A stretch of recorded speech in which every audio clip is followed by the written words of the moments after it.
Hi, folks. You are watching and listening to a very special edition of Open Bar. I'm Mike Morales here in Southern California. That gentleman out there is Tom Hall, aka Tom Tequila, aka Tomas Mezcal. yes. And Yeah. Where are you phoning in from? Where are you in the I'm world? phoning in from Guadalajara, Mexico, in the beautiful state of Jalisco, which is tequila territory. Well, for those of you who aren't familiar with Tom, you may be familiar with Tomas Reserva. That video, that review is out, and we flipped. Both Eric and myself went bananas over the flavor profile, and thankfully I still have some. So, and also here's the thing. Just for transparency's sake, Tomas actually was in Southern California and drove by, and we spent a good hour on my porch. He dropped me off a brand new expression. We're going to get to this shortly. This is a raicilla. Mm-hmm. And, I got to ask you, I know we spoke pretty much a lot on my porch, yeah. But I'm going to ask you, why did you go mezcal? Because your handle is Tomas Tequila, right?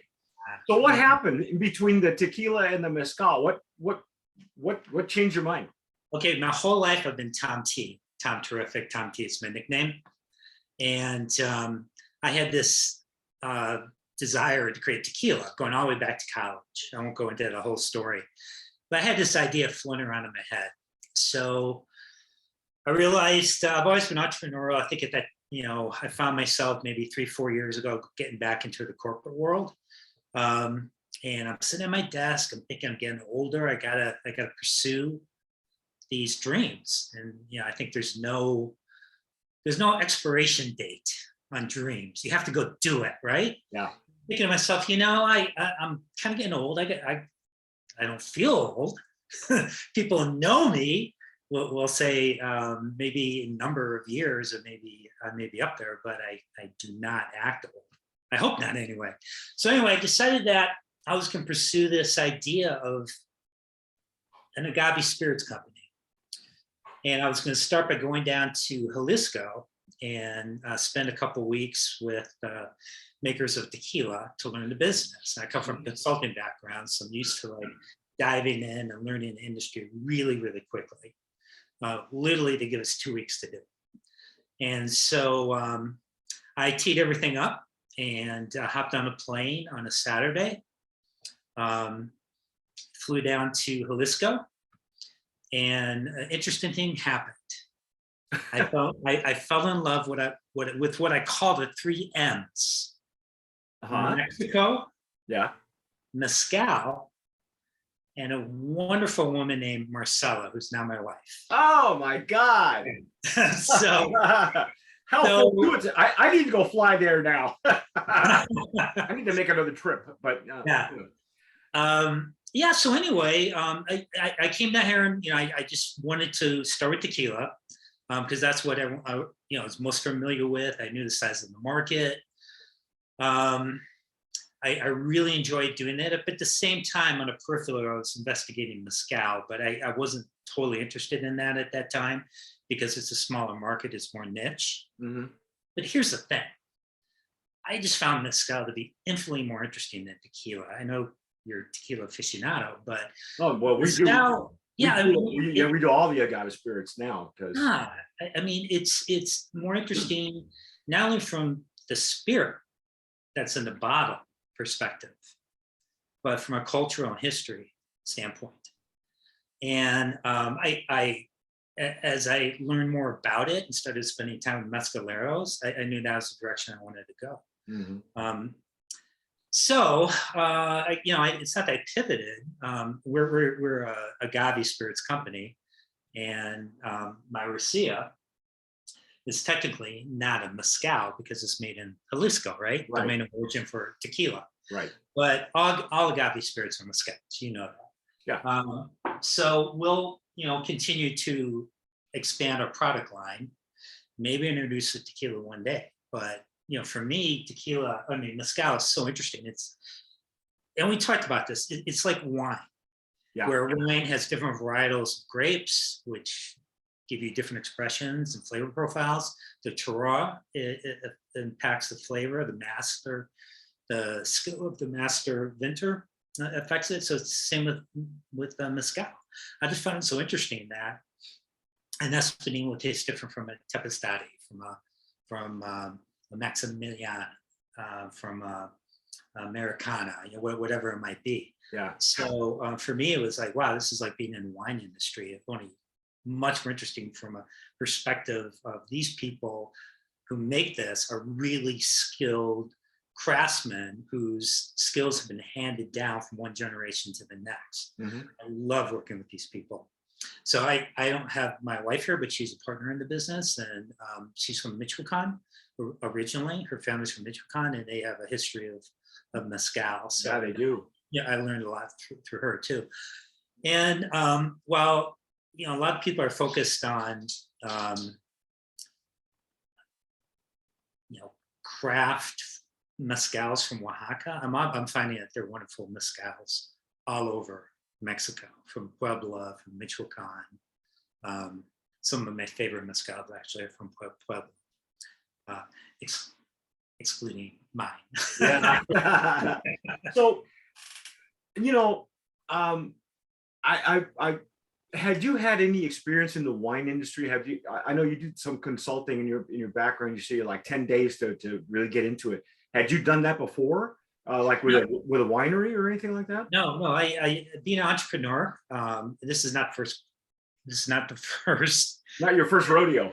Started, but I can honestly say that whenever I've started a job or started a business, I usually start from ground zero. I don't know anything, and I learn and develop and network and meet with people. And you've seen my videos. I'm actually down there working with the mezcaleros. I'm up to my elbows, mixing the fermentation tanks, cleaning the stills, putting mash into the stills. By the way, folks, if you haven't followed Tom on his Instagram, you need to, because he's documenting everything. I mean, that's kind of why I reached out to you, because I'm watching this guy, making the research, bottling, his Tomas Reserva de Mezcal, and getting married, and then going on a honeymoon. It's like it all happened at once. I don't even know how your head's still put on straight, because there was so much going on, and you were documenting everything. You really need to go to his Instagram and check it out, because he really you just documented all the steps, everything you were doing recently. I mean, I don't know when this interview is going to be seen. It could be July, maybe August, but this is April, beginning of April. And just yesterday, the other day, I'm watching you, working with the mezcalero and doing the must and the fermentation tanks, and just really getting your hands dirty, and that's admirable, because most of the time you see people documenting the makers doing it, but it's rare that you see the guy who's going to eventually have his own name on the bottle in there as well. You don't see that very often, and so that spoke volumes to me, because boy, I tell you, that's back-breaking work, man. That is not an easy deal to make this stuff. I have been at this 3 years. It's a long, arduous, hard project. I know the people who come down on vacation, whatever, and they get excited about it, and they contact the contractor and put a label on something, made by somebody else, and start selling. I know several brands like that. We talked a little bit about the marketing of Agave spirits, and I could spend an hour talking about that. Yeah. For me, it's a labor of love, and I love the people that I'm working with on this. I really respect them. We work really well together. They're part of the business, and I continue to meet new wonderful people. I have a video coming out shortly with mint maker of Argosia. He goes by the name of, his nickname is Lobo de la Sierra. No kidding. Yeah, Wolf of the Mountains. He's I just love spending time with him. And it wasn't my intention to come down here and just have somebody make it and put a label on it and ship it up to the United States. And I moved down here. I'm married a local. Yeah. And we're doing this together.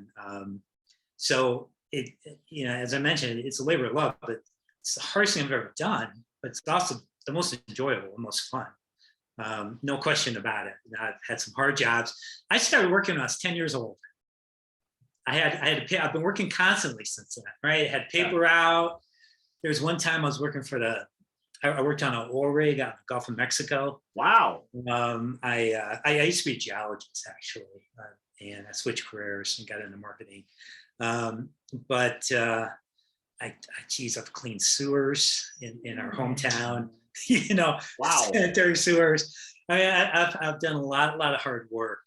So I don't mind that. And I think when I first went down there and started working side by side with Mescalero and his team, they were all like looking at me like, who's that gringo? What's he doing? He doesn't have to do this.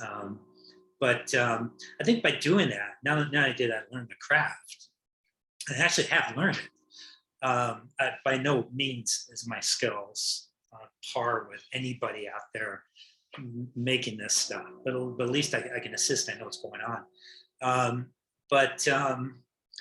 I will say that I spent a lot of time before bottling this stuff and choosing the expressions that we did, meeting with a lot of mescaleros and sampling a lot. And I would bring them up to the United States and I would have people sample them and try to get an opinion. And that got me focused on coming up with a flavor profile that would be, my goal was to come up with something that was different, differentiated on the market, and really pleasing to the palate, especially to people who have never had mezcal before.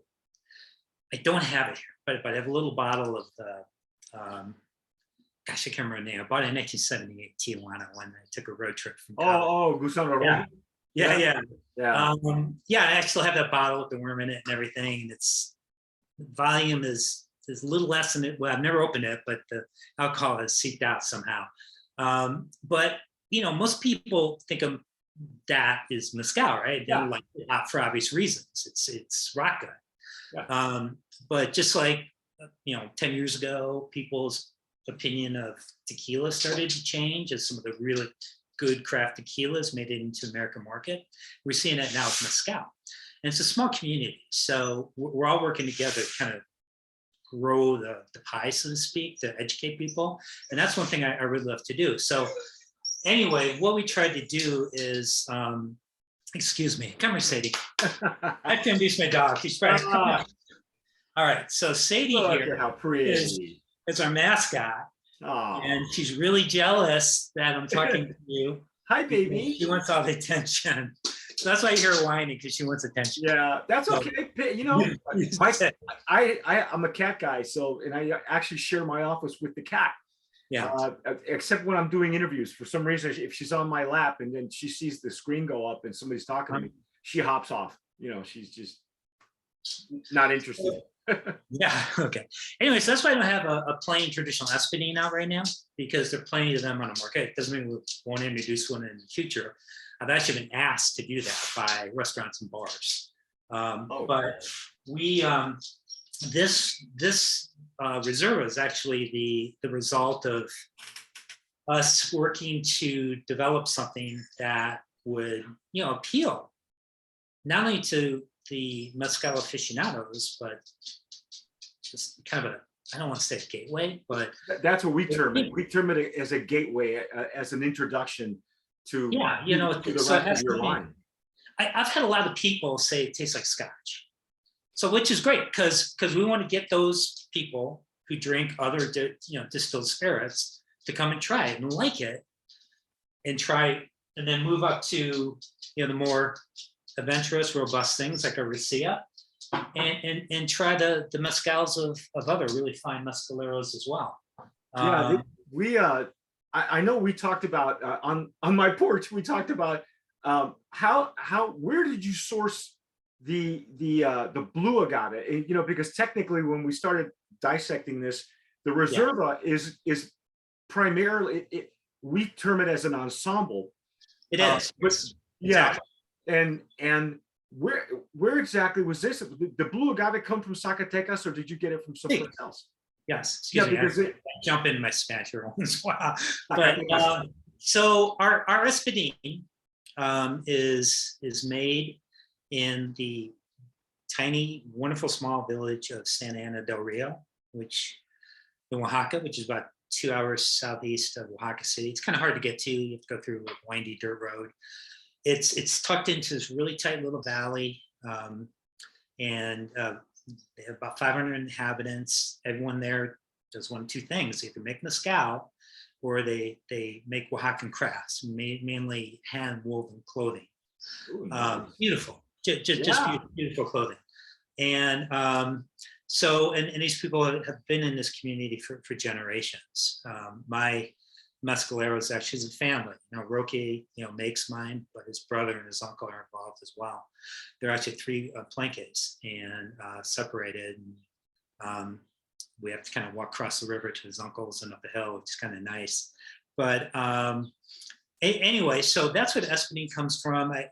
I love this particular espadín because it has a very rich flavor, and I think it has everything to do with that particular region. The agave is grown there, and when he ferments after he cooks the agave and then ferments it in open wooden vats, we use just a wild yeast that exists. You know, most artisanal mezcals do that. I hope.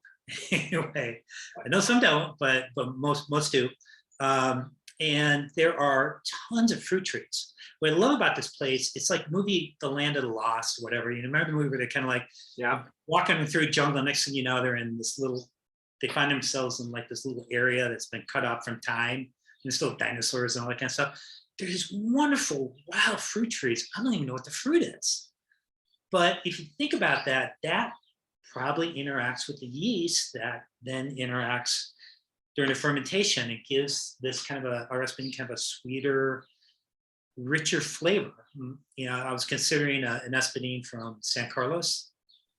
Decided not to go because it just had more of a minerally flavor. Mm-hmm. It's one of the largest cultivated espadín agave I've ever seen in my life. I mean, some of them are like 8 feet tall. But it just didn't really, the flavor profile didn't work. This was amazing. And then we started thinking, well, what can we do to kind of make this, you know, I hate that word gateway, but appealing to approachable. Sometimes we use yeah. So we started to work. We started to work with our distillery in Zacatecas, and I should interject here that we do all our bottling and blending in Zacatecas, which is a mezcal. It's one of the states which is a domain of origin for mezcal. And it's about an hour and a half from the house, so it's really easy to get to. So I shipped the espadín from Oaxaca up to the distillery where we will bottle it. In this case, we blend it. Now, that distillery makes a wonderful tequila anejo. They make a blanco as well, but it's one of, I should probably jump in and say, you know, Zacatecas is one of those states where they're known for there are two types of they make traditional mezcal with blue agave that they grow there, but we have had one or two of them coming out of Zacatecas that they actually produce it just like tequila. So it's cooked in autoclaves, you know, and it's technically it's mezcal because they can't call it tequila, but you can call it mezcal. So and that's why I wondered, is the blue agave where you're getting it, and I think you're blending it. So I'm not even sure how ensembles work. If the fruit is baked and cooked together and then they mash it and then throw it all in the tank, or is it blended afterwards? You know, I don't know. You tell me. It's both. Okay. So what we do is called the CRM calls it cold blending, but technically it's an ensemble. Okay. And it's just two different techniques. Okay. Um, Okay. so So is it made? Is the blue agave juice that you're using to blend this with? Is it made traditionally as mezcal, or are they making it with, you know, the autoclaves and the shredders of, like tequila? It's no they're all the distilleries in Zacatecas, I've been to them all follow the same process. So it's they don't do the open, they don't do the pit cooking. They use autoclaves, but it's not like tequila where it's very industrial. You know, but they use autoclaves, they use shredders, and they use stainless steel. Stainless steel. Okay. They're technically, I think the CRM uses that as an industrially made mezcal. See, because you have industrial, you have ancestral and artisanal. This is technically the artisanal, obviously. Well, no, it's not. It's actually, that's why it says mezcal on it.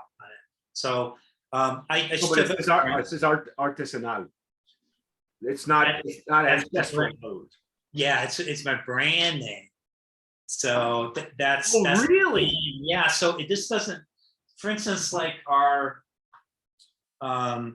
so like our Espadine label, if and when we come out with that, the Tepstite label, it says on it mezcal artisanal.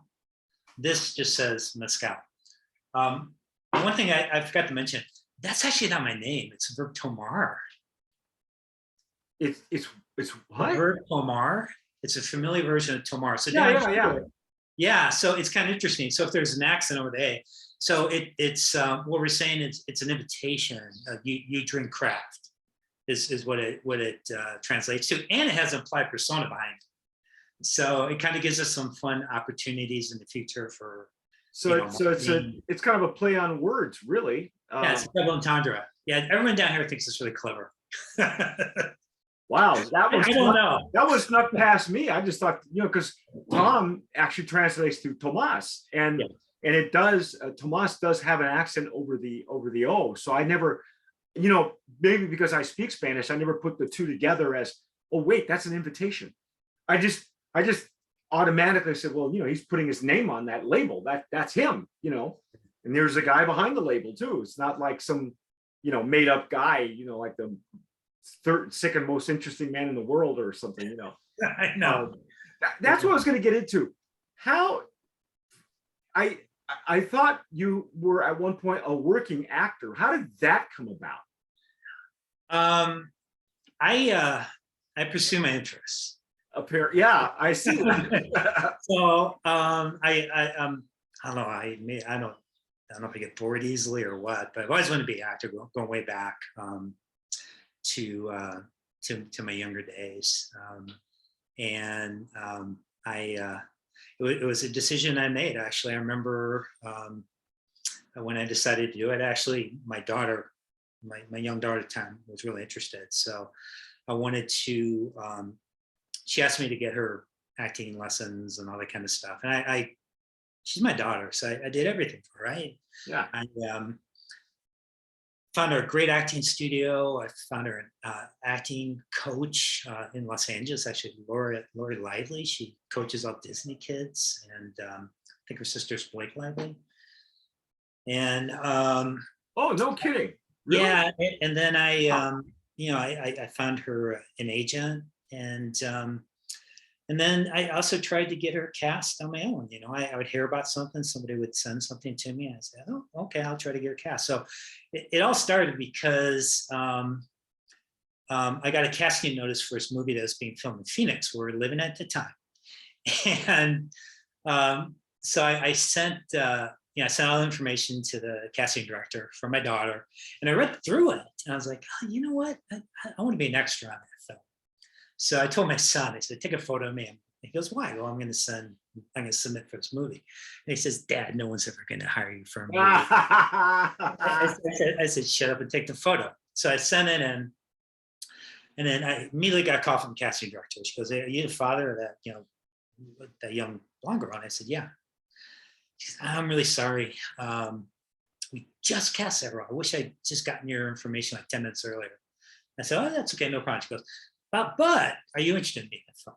And I said, "Sure." She goes, "You ever been done acting before?" And I said, "Well, I did. I was in a Schlitz beer commercial in college." She goes, "Are you professional?" Hey, all right. I got paid $50 and I talked to the director out of 2 cases of beer. Oh, right on. Excellent. Yeah. That probably went on a weekend. 2 cases isn't going to last very long.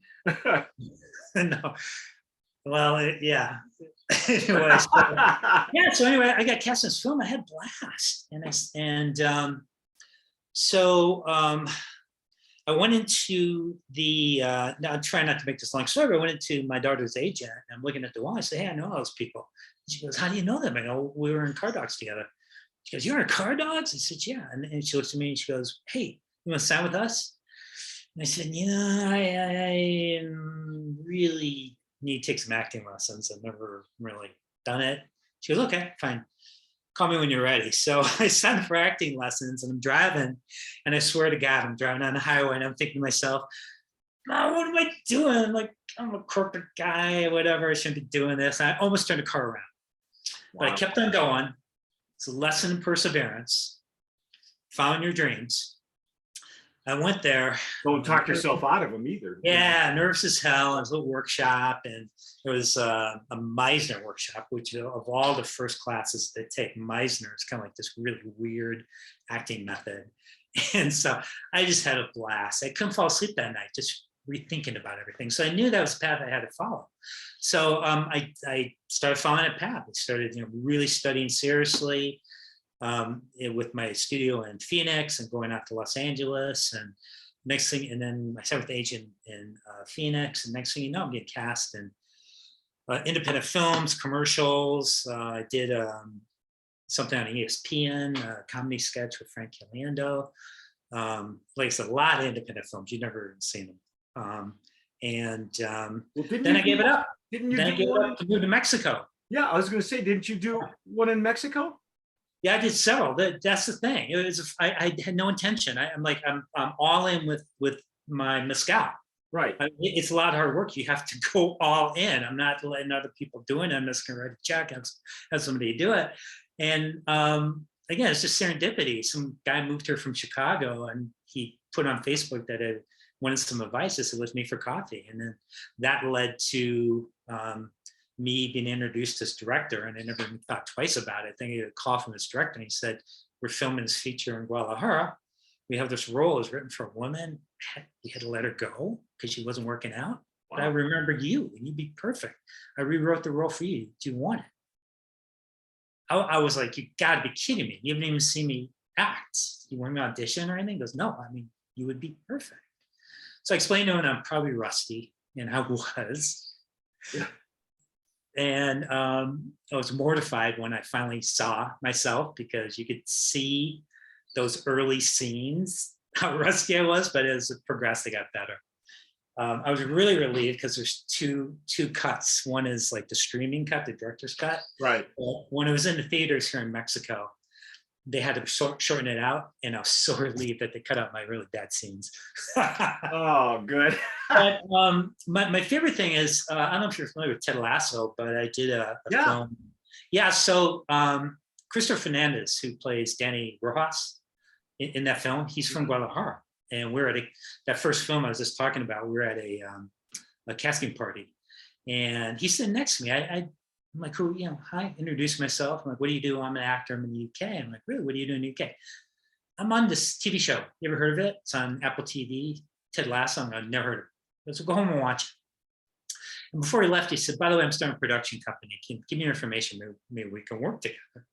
And I said, "Sure, here it is." Never thought about it.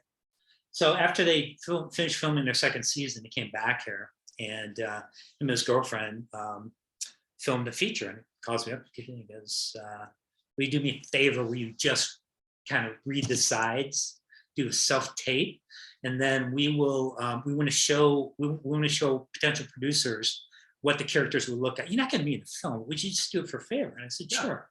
And I read 2 roles, but one role I just loved.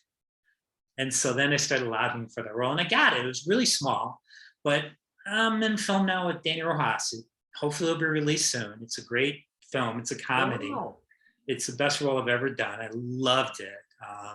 And the crew that I've worked with on both those films were fantastic. So I also, and then I led to a music video I was asked to be in, and then a like a YouTube Wow. thing. Yeah. So I don't do a lot of that. I am working on like a TV pilot right now, but it's kind of a scripted reality thing. Oh, okay. But Is it about making mezcal? no, well, no, not really, but it's kind of like it. Okay. But that's just a side thing because I have a lot of interest. I'm a writer, and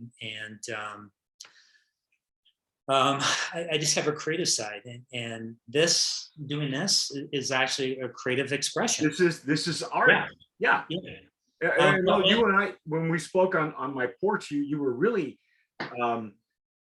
very passionate about what you were doing, and it was so funny because Tom had handed me this bottle of Ricea, and he kept looking at it, like it was his baby, literally, like you saw him pet his dog. That's what he was doing with this, this is my baby. And so I made sure that I cradled it in my arm like a bottle of wine, because I wanted to make sure that you saw that I wasn't just going to wave it around and, because I understand, especially having had stuff like Ricea. I've had multiple brands of mezcal made by several different microclimates and different regions and different hand of the makers.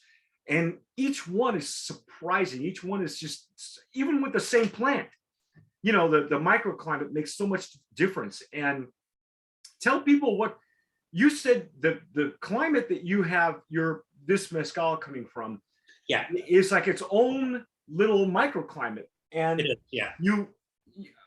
there's a famous video that I use. I actually have the link for those of you who are taking the Consumer Catador course. You purchase that course. Thank you, first of all. But in that material, there is a link to a YouTube video where Ron Cooper is talking about, he's probably a couple of mezcals in, but he's talking about, and I know Ron, actually, we go back way back.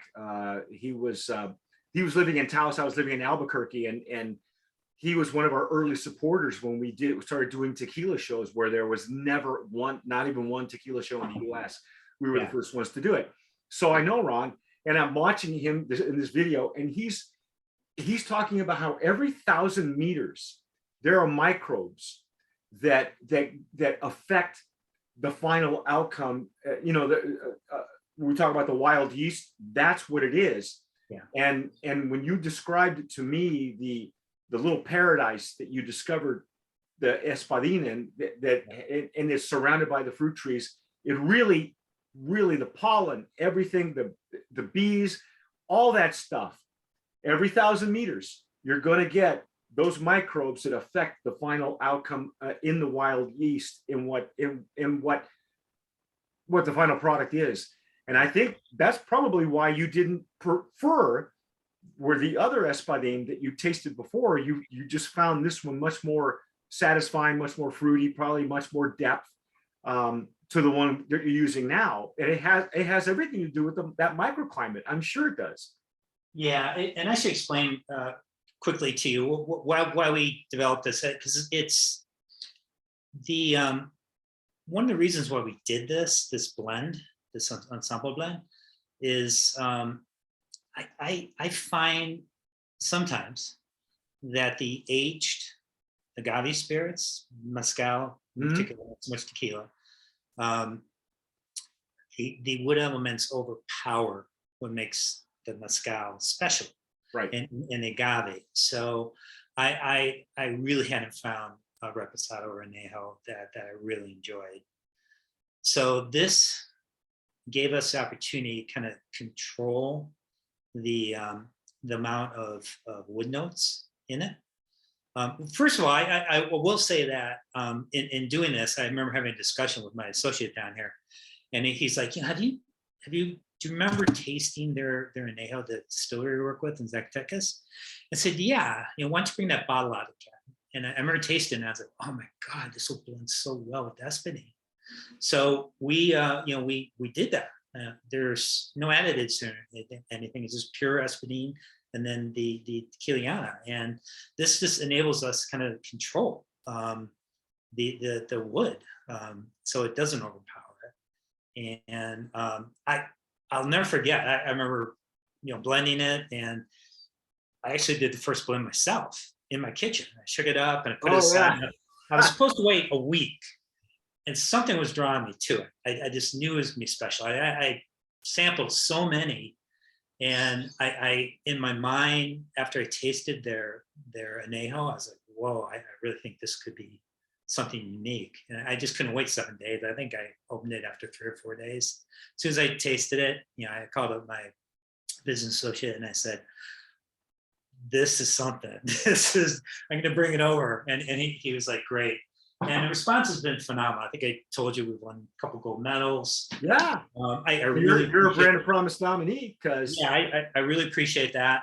And so in that spirit of creating something that's differentiated and unique, is the raicilla. And I do want to explain why I was coveting like there's only 240 bottles of this, you have one more.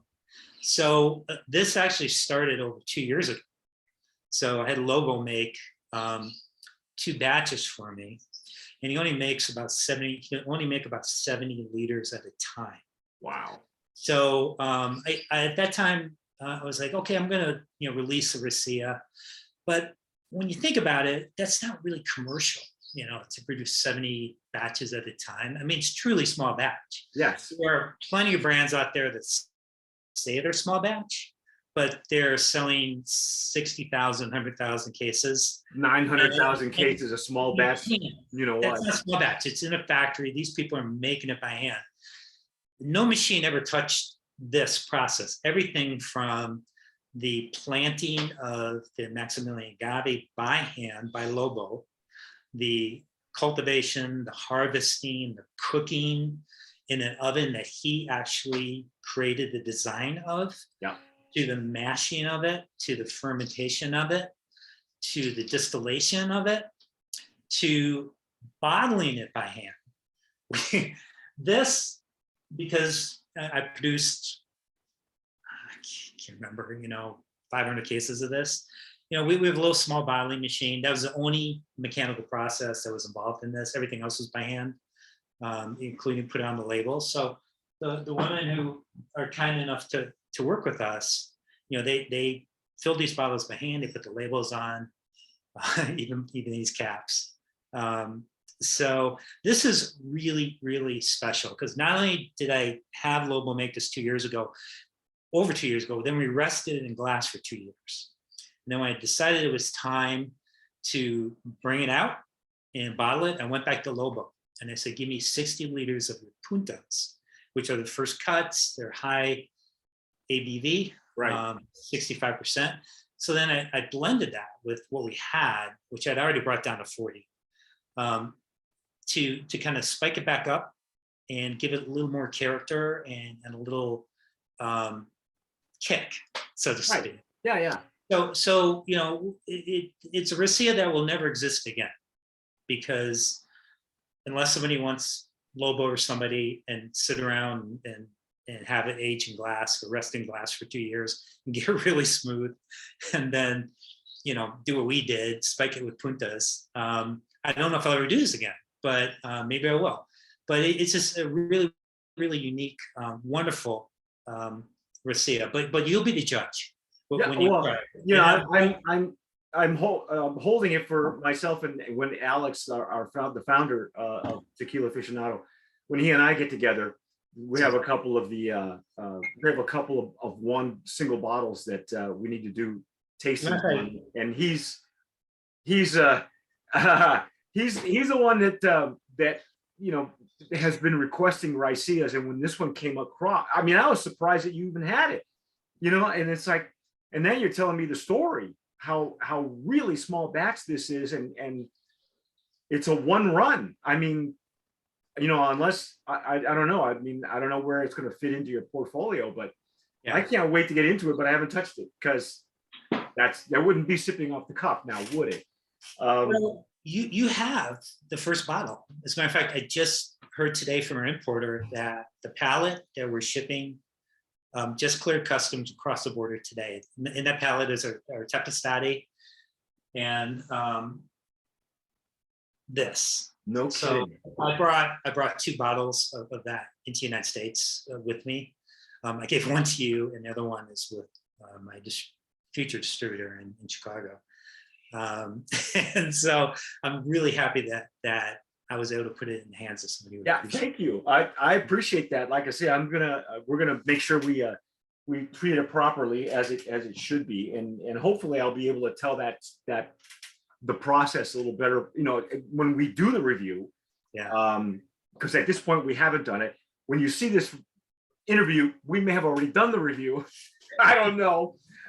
We're so far ahead with content that we just keep producing it. You know, people keep submitting all kinds of agave spirits to us, and so that's what we do. Gotta hope you like it. I'll be crushed. I'm looking forward to it because and I said this to you, Tom, when we talked. Every raicilla that I've had so far, and we've had a few, not a lot, because there's really not a lot yet coming in. And the ones that I want to get, I have not been able to acquire. Yeah. That are more well known, sort of. But everyone that I've had has been different. I even with the same plant or whether it's a medley or a mixto or however they're blending it. And so I'm constantly amazed at some of the ones that we've had have been so creamy and elegant and different, you know, and to look at these raicilleros, they look like moonshiners. I mean, literally, you know, they're up in the hills or near the coast or whatever, you know, and but every one of them has been beautiful and refined and sippable. You know, yeah, you can mix it, but you know, why would you? You know, with a raicilla, you know, or something that has a really small denomination of origin, you know, and a long history too. So absolutely. So I'm really looking forward to that. So let's see, you've got acting under your belt, you've raised kids. You've got a mezcal and a future line of agave spirits. So you've had, you know, in your career, you've been able to get into several different industries. How do you find the liquor industry treating you these days? The spirits industry. What are your challenges there? It's a hard industry to break into. I mean, there are 2 components of that. First is coming down here and working in this industry. And it's not that easy to do. Now, I actually came down here and I was very naive. I expected to launch a business in a month, you know. And I think I pretty much got laughed at, you know. It's like, yeah, I want to create a brand, you know, because I've done this. I've started businesses literally in a day, and you know, the following day I'm, you know, selling website services or whatever, and and I was like, no, it's a long process, and just the label alone. I mean, you know how serious I take this. I hired an artist in Mexico City to create this label. Every line on here was a decision, a deliberate decision. And the color scheme is really yeah. clever as well. Yeah. Yeah, we want to make it Oaxacan and all that kind of stuff. But getting this label approved, I mean, I had to get the brand name approved here by INPI. I had to get the label approved. I had to get the spirit tested and certified. It's a very, very long process. Not to mention that my idea, and still is, I wanted to be kind of like Del Maguey and work with a lot of different mezcaleros. I learned you got to be careful because there are people here that want to take advantage of you. And I fell victim to that. I'll admit it. I worked with someone who I wanted to work with. It was not a good situation. Wow. But you live and learn, Yeah. So I mean that's the first part of it. I mean, everybody here, wants a PCU, wants something. So and I told you the challenges I had getting this certified. Yeah. No one's ever done it before. They told you So, you couldn't do it, right?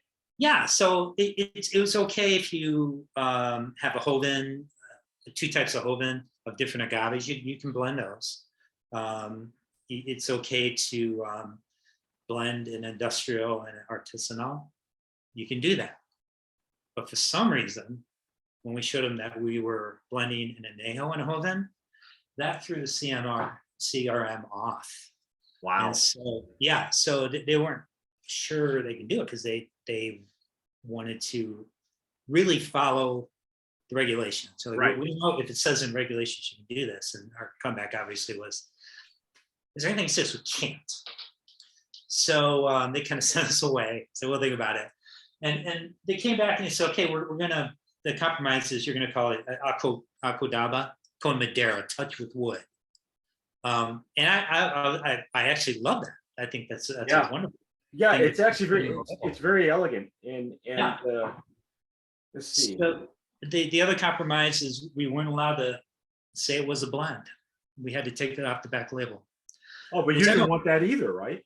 No, I did, because I believe in transparency with the consumer. I want to give them as much information as possible.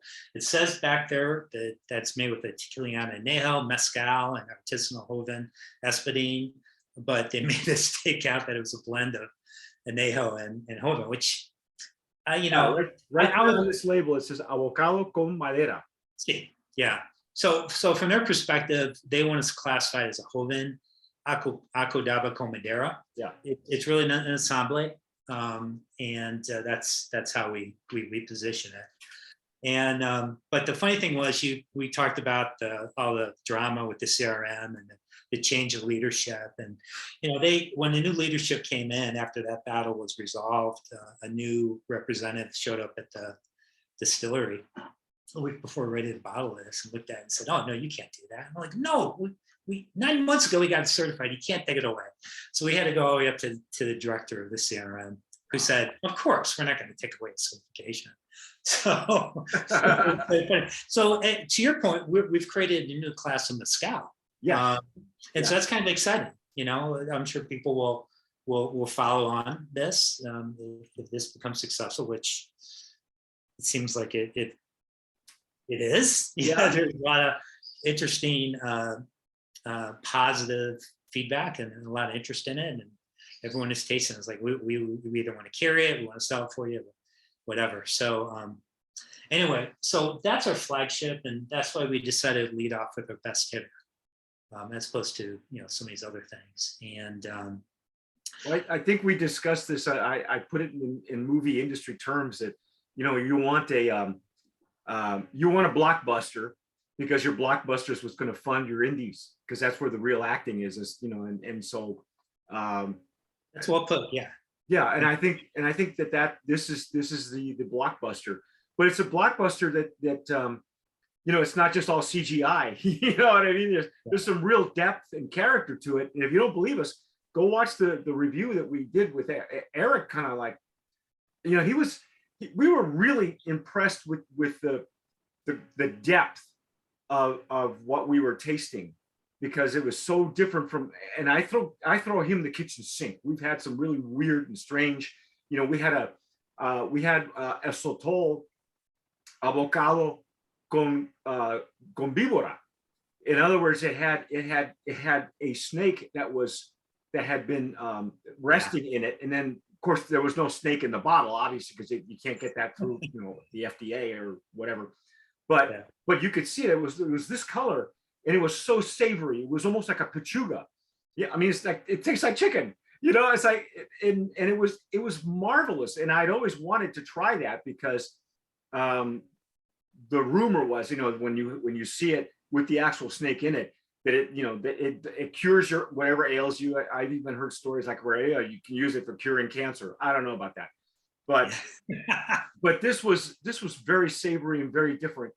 And like I said, well, it was cool to finally meet you in person, because it was like, oh man, it's rare that I get to meet the brand owners of some of these in person. That's why we do open bar, because at least this way we can pick your brain a little bit and go, why, but having now spoken to you a couple of times, you're just really driven to experience all of your everything.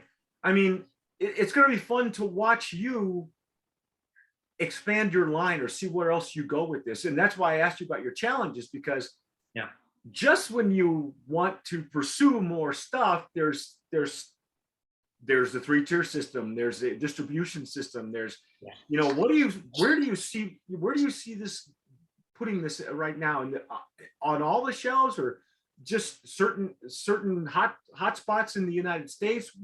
How do you foresee this so we're establishing a beachhead in Southern California, and also introducing in Chicago. I'm originally from Chicago, so I know the market. And so those are the 2 markets we're focusing on initially. And of course, we're selling it online. We sell it through my website, tomasmezcal.com. Hope you don't mind me. No, go ahead. Plugging that. It's your show, man. That's why we're hawking bottles here, folks. Yeah. So if anybody wants to pick up a bottle of this, this isn't for sale yet online, but I'll probably put it up in the next week or so. I guess there's only 240 bottles by the time this is released. It's probably gonna be gone. Yeah, but, somebody's gonna get them all. Yeah. So, yeah, distribution is a challenge, and what I find is I prefer on premise, the restaurants and bars, especially if it's I apologize, my dog is again being give her some love. Bring her back up on the screen. It's okay. She's happy. Okay. I think there's a really good example of some of the restaurants that currently carry this, are going to carry it, express an interest, are more, for the reserve anyway, or more the high end establishments. Their steakhouses love this. I was gonna say that's a great accompaniment with a steak.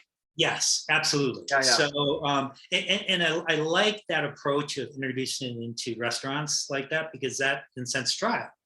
But who I'm going to be working with in Southern California, they focus primarily on retail.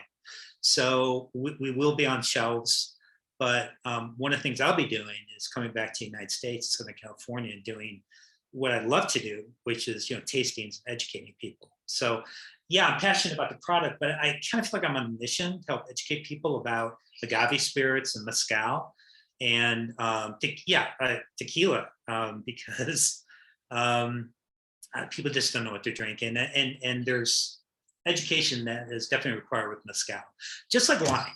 You go to Napa, you go to a winery, you learn all about the different varietals of grapes, and it's really fun and educational, and that's what I want to do with mezcal. Well, you've gotten your hands dirty. You can actually explain every part of the process. It's rare that you see a brand owner who can discuss and who has actually experienced making a batch of anything. The ones that have succeeded are the ones that actually have done that. And I can name them. David Suro of Siembra Alayas, Ron Cooper. We wouldn't even drinking this stuff if it wasn't for Ron.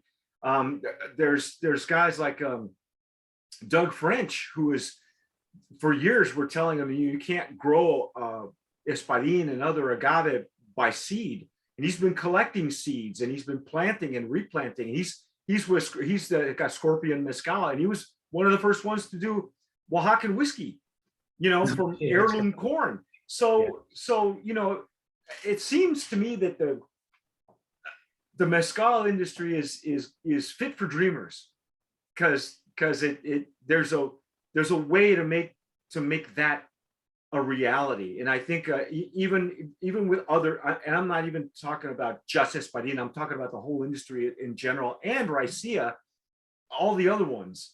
It seems to me that they're more fit for the dreamers, for the people that care about the craft of the word craft. And that's been an overused buzzword anyway. It's been absconded by every copywriter that I know of, that I get PR from. And so, and I mentioned this to you on my porch. I said, we're seeing a migration of people moving away from tequila because they're getting tired of the cookie cutter profiles. They want something with depth and character, and they want a story. They want to know about a real guy who, who's Tomas? That's him right there, man. Check him out. He's got an IMDb also. So, he's real. He's a real actor. I think there's photos on there too and everything. Yeah. And so it's gratifying to see, but you're right. When you see that migration, it will take more of an education because of the type of spirit it is. If it's made properly with the craft involved and all that, each detail is going to take a little bit more explanation for people who have never, they know they love it. Maybe they even know about the plant, but they don't know everything else. Mm-hmm. And so they need a guy like you to kind of translate and interpret that for the average consumer. So that way, when they go off and grab a bottle of Tomas, they understand what you did in the process, and it can explain it to somebody else, right? Like to their friends and neighbors. You know what? If you indulge me, I want to come back. I have 3 stories for you. The first is, you mentioned planting by seed. So Lobo is really big on sustainability, and you'll know that most people who cultivate agave, they clear their fields, right? Cut down all the trees. He actually first of all, he plants his Maximilian by seed. Right. But his plantation, he hasn't cut down any trees. So it grows amongst the trees. Oh, nice. And then he's 30,000 plants, which he visits. I don't know if he visits them every day, but he visits them. And if he sees one that's struggling, he gives it water, he gives it fertilizer in the form of like dung, natural fertilizer and stuff. Yeah. So I love working with Lobo from that standpoint, because it's like working with somebody who, like stepping back 200 years ago, but before we had artificial fertilizers, before, people cleared fields, before there was like before there was pesticides, right? Yeah. So that's, he's an amazing guy. I love everything about him. So you also mentioned the snake. One of the first times I visited our Palenque down in Santa del Rio, and they had an empty bottle, which was about a third full of mezcal, and then it was just loaded with scorpions. Oh, wow. Yeah, and it's called, but that was for their personal consumption. It's called Mezcal a la Grande. That's what they call it. And it's actually what they use for medicinal purposes. They say they drink it and it helps your joints. That's what we're cool. So I actually have videos of my wife, my esposa, drinking it, holding it up, and explaining what it is and everything in Spanish. It's just really interesting because it wasn't there as a gimmick, because nobody goes there. It's not a tourist destination. It's for their own consumption. And you go to those remote regions and they have folk remedies, and that is a folk remedy. And there must have been 10 scorpions in there. It's like grabbed, wow. around the ground. So that was kind of interesting. I had heard about the snake thing, specifically rattlesnake, because the venom apparently provides some added benefit in the mezcal. So those are two things. It's like us here in the States. You just rub some tussin on it, you'll be fine. It's their tussin. As a matter of fact, when you were talking about those stories, I had interviewed the gentleman who is one of the founders of Brujo Mezcal. And he's such a passionate person. If you haven't seen that I believe that one maybe is the one that's going to premiere at the end of April. Okay. Okay. And again, by the time you guys see this, it'll be, July, August, whatever. And that interview will be running. He is so passionate. The stories that he told, being with the people, and how the mezcal that some mezcal they make for themselves for personal consumption. It was never meant to be sold or tasted or anything. And even at the, it's the one spirit you have at birth and at death. And he was telling a story about how in one of the palenques, one of the ladies was giving birth, and right after she gave birth, they were giving her they pulled it right up behind the bed, because she gave birth to, like, in the home, right, with I'm sure with midwives, and and they pulled out this bottle, and it was for recovery purposes too, and it's Interesting. fascinating stories, because it seems like every village, every area has its has its remedies and its folklore and its way of life, its culture. And he was just so, if you haven't seen that video, and if it's out now, check it out, because there's some beautiful stories. And he even sent me some pictures that I tried to share on my screen. I fumbled through it, but there were some great photographs of the people that he works with in his palenques to make, his brujo mezcal. So to your point, again, it seems that the mezcal industry in general is really helpful to the dreamer, because these guys, the guys at Brujo, started, at least you had a general idea of what you were going to do, and then that all changed. They knew nothing about what they were doing. They flew by the seat of their pants, and now it's a full-fledged company, but that's not the original, the way it started. And I love talking to him and guys like you, because you can relate that energy of the experience, and that's what translates to me. That's what translates into this bottle. There's a hidden ingredient, and I'm in the middle of writing a book about what I call the Mozart method. But there's an intangible, there's a missing ingredient that you can't put it on the label, you can't even explain it, but you can feel it. Okay, and I'm a real true believer that even blind, you can pick out a spirit that has a spirit in it, that there's intention behind it, whether it's the hand of the maker, the distiller, the brand, the family. There's something intangible that you can sense, and not with your five senses, not with the nose, sight, taste, but there's something else there, and you feel it with maybe your heart, your soul, whatever. Yeah. And there are phrases people use. It's probably another soulless tequila, but when you talk about soul, when you talk about spirit, there are some that you come across, you go, wow, there's something really special about this, and it's not just the flavor. There's something else behind it. Yeah, we didn't want to. I didn't mean to be cliche, but that is our mantra, which you put on the honor the spirit. Yeah, no, the spirit in bottle, but the spirit of mezcal. There's a reason they call it spirits. I mean, distillation was considered alchemy for centuries. When it was introduced to it was brought by the Moors to the Iberian Peninsula, and they taught the Spaniards how to do it, because they thought the Spaniards were savages. Okay.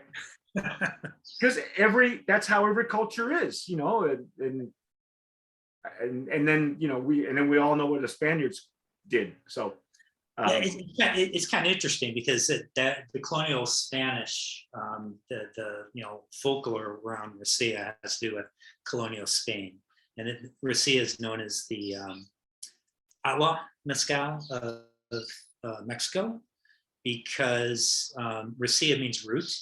And the folklore is that back in colonial times, at various times, either heavily taxed agave distilled spirits or outlawed them entirely. So I'm guessing, having worked with regulators down here, probably goes back centuries, that people are very literal with the regulations. I imagine regulations 500 years ago, 300 years ago, whatever, probably stipulated agave spirits made from the heart of an agave.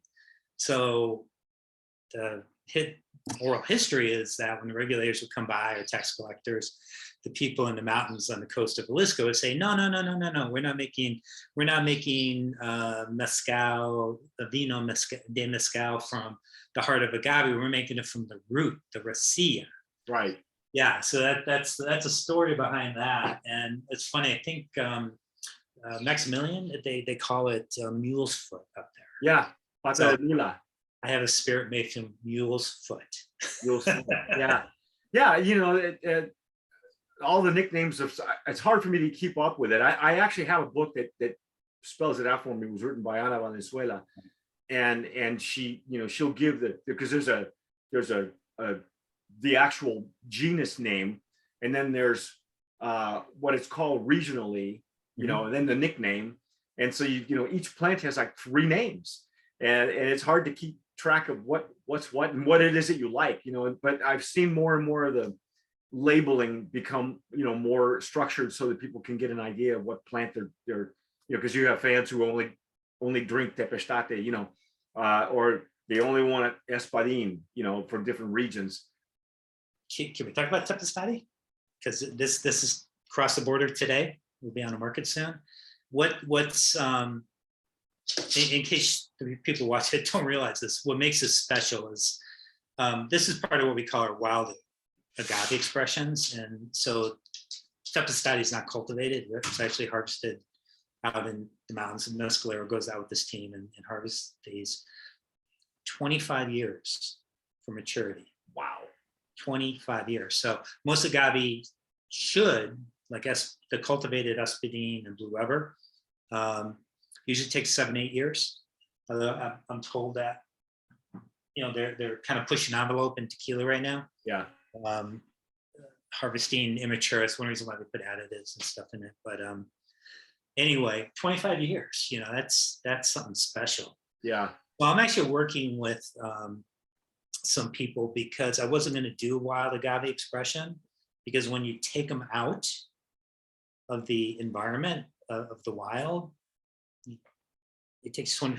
First of all, you're taking away the opportunity for them to repopulate, right? Right. And it takes a long time. So I'm working with a group about a plan either to cultivate tepestate or replant them in water. You know, for everything we take out, we want to put back, because 25 years. Because I've talked to mescaleros about that, many of them, and they're all like, you know, all the wild agave is going to be gone in like 10, 15 years because of the popularity. Yeah. I'm like, well, okay, so we got to stop doing that. But they're like, no, because our livelihood is dependent on it.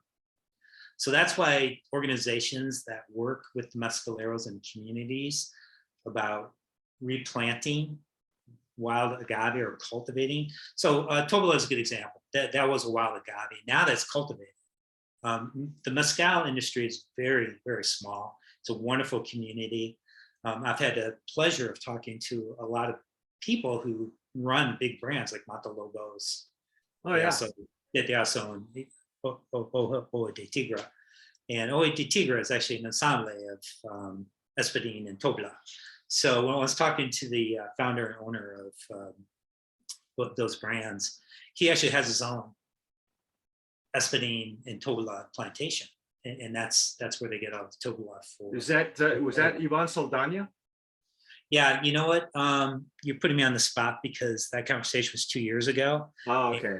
And I've lost part of my memory during this COVID lockdown. I swear to God, I don't know what happened. I can't remember COVID brain. That does happen. I remember people I talked to 2 years ago, but anyway, that's a good example that someone would, spend time. I mean, it's a reason for him, to spend time with me on the phone, actually talking to me. But he gave me great advice and was really helpful. And besides, I like Mata Lobos. Yeah. Technically a competitor, but it's a good spirit. I like it a lot. Oh, de Tigre too.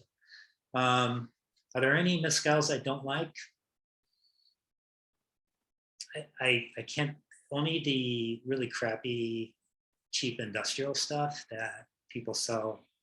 It really caters more to the local population down here. I think the stuff that's going up to the United States is pretty high quality. Yeah. So yeah, I'm glad I have the opportunity to tell you about my brand, but I want to encourage anyone who hasn't tried mezcal, go to your liquor store, get a bottle of the best mezcal. Try to stay away from low price stuff. It's probably low price for a reason, and try it. You'll be surprised. I love people's expression that, oh, I've never tasted anything like that before. You know, when people try my stuff, I pay close attention. I really want to see them go, wow, and you did that. Yeah. Thank you for that. You know that when you say, I was like, I can't believe that. That was awesome, because that is the reaction I'm looking for. That specific reaction. So thank you for that. Yeah. So a lot of people haven't tried agave spirits and mezcal in particular. Go out and try it. If you want to try something that's introductory and you can't find my stuff, like, go to my website, buy it. But Yeah. if it's not in your store, What's the website? What's the name of the website again? We might as well give the URL. TomasMezcal.com. So it's Tomas, Tomas. Mezcal is with a Z, but in case somebody, like most Americans, spell it with an S, I have that domain and it's just redirected back. Yeah. Okay. It's TomasMezcal.com. Very simple website. Just click on the buy now button. And the only product I have on the market right now through my website is a Reserva. Maybe in about 2-3 weeks, we'll put the Tepestati and the Garcia. So again, when people see this, it'll be months. When before we wrap this up, I have Yeah. one more question for you. Yeah. If you're talking to somebody and he's watching you and he says, what advice do you have for someone who's maybe inspired by your story and wants to start his own label? What do you Yeah. what would you tell him as advice? Okay, first of all, do it. Seriously, do it. And that's just a general recommendation for anybody who has any ideas or any dreams. That's the first thing. Second of all, it's going to take a lot longer than you anticipated. And I was told that when we finally announced the launch. I got a note from a gentleman who was actually involved with illegal mezcal, and he said, "But you thought it took a lot longer than you did." And I was like, "Yeah, you're absolutely right." The third thing is develop relationships in industry down here, and don't do it for the money. If you're in it for, if that is your number one motivation, I would say don't, because this is going to take a long time for you to get into the market and be profitable, and it's expensive to do and all that kind of stuff. So do it for the right reasons. Do it for the love of the adventure, of the journey. I want to add one thing is I'm a former marathon runner, and that's probably the best thing that's ever helped me in my life as far as understanding that whatever you do in life, it's a marathon. Again, that sounds cliche, but I was always been a runner, but I never ran a marathon because I couldn't imagine running 26.2 miles. How do you even do that? Then when I decided that I was going to do it, I looked into, I investigated, how do you run a marathon? How do you train for a marathon? Yeah. And I realized there's a program. It's just like project management. You start the day I started training for marathon. It was in Chicago. It was a January. Wow. Cold January day. There's snow on the ground. I walked out of my house, my townhouse in Chicago. I think I ran a block and a half, and that was about all I could do. But the date I put on the calendar was October 15th, which was the day of Chicago Marathon. So it was just like every day a little bit more. I had a plan. So be committed, be passionate, do it for the right reasons. Understand it's a long journey. Embrace the journey, and have a plan. And then surround yourself with really good people. I mean, that's a lot of this is just general business advice, I think. No, but that's good because like I said, if you're going to dream big, but have a plan. Because you never know where the pitfalls are. The traps and Oh yeah, challenges. there'll be a lot. There'll be a lot. I mean, I didn't anticipate that the label would take me a year. Yeah. No, the label alone took a year from design to approval. So there is, I mean, that's a lot of general advice. Go, whether it's if you're going to do tequila, you know, obviously come down here, and there are businesses that will do it for you, you know, like consultants, and they'll do everything for you. It makes it really easy. That's not my style. I'm a hands-on guy. And it's the same for Mezcal as well. But like I said, I know brands where you guys have come down here and they get all excited because they love Oaxaca and they taste Mezcal and they think, oh, this would be cool, you know, with all my hip friends and you know, Southern California, wherever. You know, they don't do anything. They put a label on and they're good PR. But I don't really see the brands doing anything. So the brands that are really successful in the United States are the ones which are authentic, like Del Maguey. You know, they created the craft artisanal mezcal category in the United States. And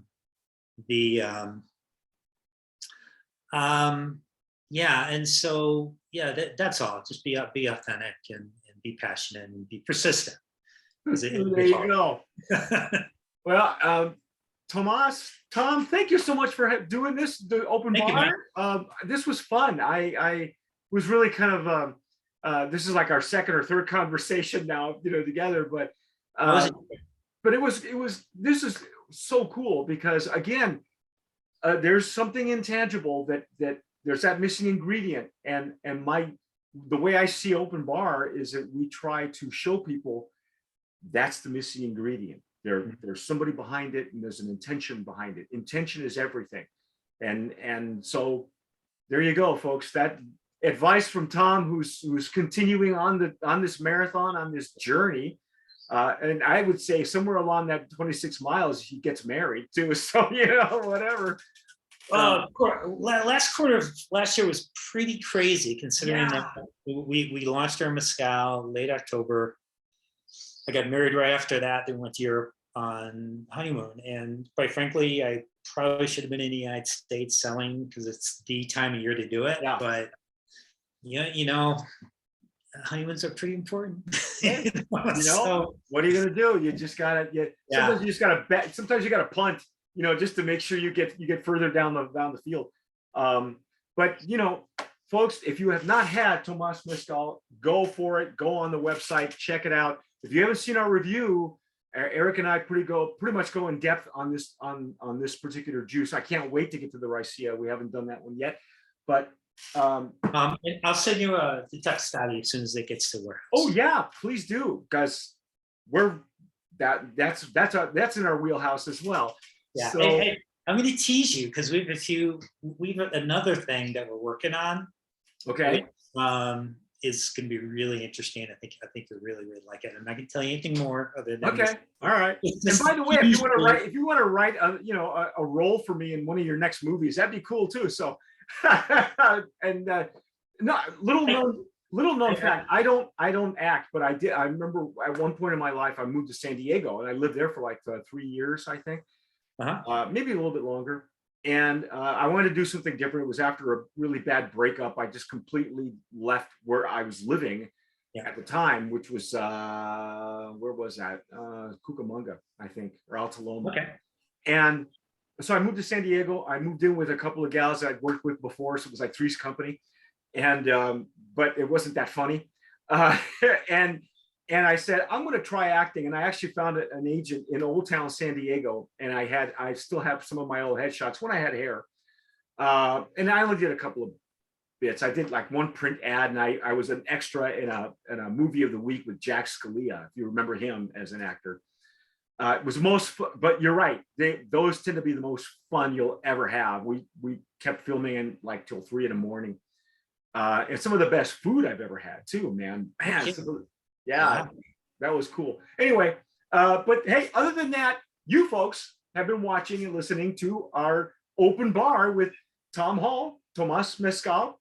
If you've had it, let us know in the comments down below. If you're a friend of Tomas's, say hi, leave a comment, subscribe if you're watching us on YouTube, hit that notification bell, give us a like. Thank you for sharing. Thank you, Tom, for being here with us.